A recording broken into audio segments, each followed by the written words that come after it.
Hello students, I hope you all are fit and fine with good condition of health. Today in this video I'm gonna explain the bear story chapter 8 of the alien hand for class 7. So let's get started.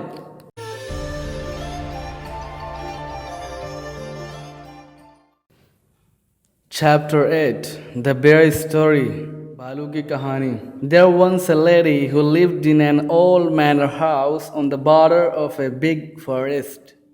एक lady एक बड़े से जंगल के border पर एक पुराने type के घर में रहती थी. This lady had a pet bear she was very fond of. इस औरत के पास एक पालतू भालू था जिसको वो बहुत चाहती थी. It had been found in the forest, half dead of hunger. ये भूख से अधमरा जंगल में मिला था. So small and helpless that it had to be brought up on the bottle by the lady and the old cook.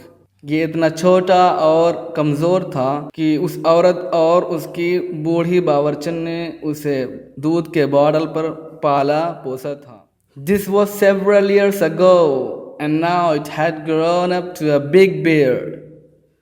ये कई साल पहले की बात है, अब तो वो बहुत बड़ा हो गया है. So big and strong that he could have slain a cow and carried it away between his two paws if he had wanted to. इतना बड़ा और मजबूत और ताकतवर हो गया है कि वो अपने पंजों के थ्रू गाय को मार करके उसको ले जा सकता है अगर वो चाहे तो. But he didn't want to, लेकिन वो ऐसा नहीं चाहता था. He was a most amiable bear who did not dream of harming anybody, man or beast. वो इतना अच्छा और प्यारा भालू था कि वो किसी आदमी या जानवर को नुकसान पहुंचाने की सोचता भी नहीं था और नुकसान पहुंचाने का ख्वाब भी नहीं देखा था. He used to sit outside his kennel and look with his small intelligent eyes most amicably at the cattle grazing in the field nearby.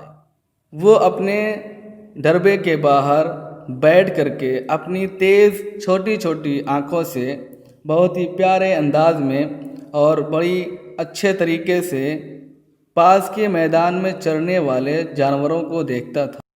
The three shaggy mountain ponies in the stable knew him well. 3 अस्तबल के पहाड़ी बड़े बड़े बालों वाले टट्टू उसको अच्छे तरीके से जानते थे. And didn't mind in the least when he shuffled into the stable with his mistress. और जब वो अपनी मालिकन के साथ अस्तबल के अंदर जाता था तो थोड़ा सा भी बुरा नहीं मानते थे. The children used to ride on his back. बच्चे उसकी पीठ पर सवारी करते थे, बैठते थे. And had more than once been found asleep in his kennel between his two paws. और कई बार उसके 2 पैरों के बीच में उसके दरबे के अंदर सोए हुए पाए गए थे. The 3 dogs loved to play all sorts of games with him. 3 कुत्ते उसके साथ हर तरह का खेल खेलना पसंद करते थे. Pull his ears, उसके कानों को खींचते थे. And his stump of tail, और उसकी पूंछ को भी खींचते थे. And tease him in every way, और हर तरह से उसे परेशान करते थे. But he didn't mind it in the least, लेकिन वो इसे थोड़ा सा भी बुरा नहीं मानता था. He had never tasted meat, उसने कभी गोश्त टेस्ट भी नहीं किया था. He ate the same food as the dogs, वो वही खाना खाता था जो कुत्ते खाते थे. And often out of the same plate, और अक्सर उसी प्लेट से खाता था. Bread, porridge, potato, cabbage, turnip, रोटी, दलिया, आलू, पत्ता गोभी, टर्निप, ये सब वो खाता था. He had a fine appetite, उसे खूब भूख लगती थी और खूब खाता था.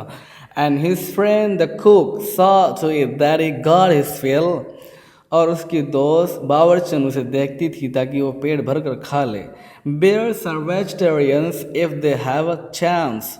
भालू वेजिटेरियन शाकाहारी होते हैं अगर उनको चांस मिले. And fruit is what they like best, और फल सबसे ज़्यादा वो पसंद करते हैं. In the autumn, he used to sit and look with wistful eyes at the ripening apples in the orchard. पतझड़ के मौसम में वो बैठ करके अपनी ललचाई हुई आंखों से बगीचे के पके हुए सेब को देखता था।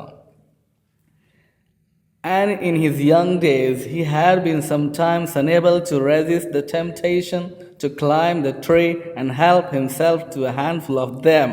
और अपने बचपने में वो कभी कभार मुट्ठी भर सेब को खाने की ख्वाहिश को रोक नहीं पाता था। Bears look clumsy and slow in their movements.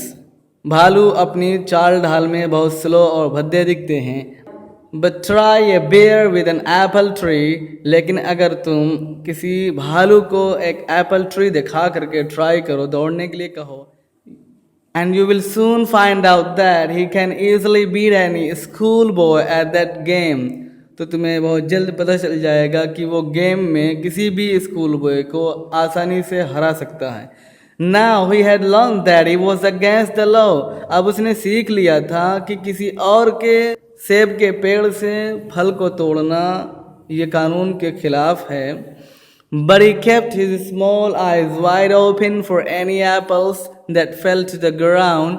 लेकिन वो अपनी छोटी छोटी आंखें ज़मीन पर गिरने वाले किसी भी सेब के लिए खुली रखता था। There had also been some difficulties about the beehives.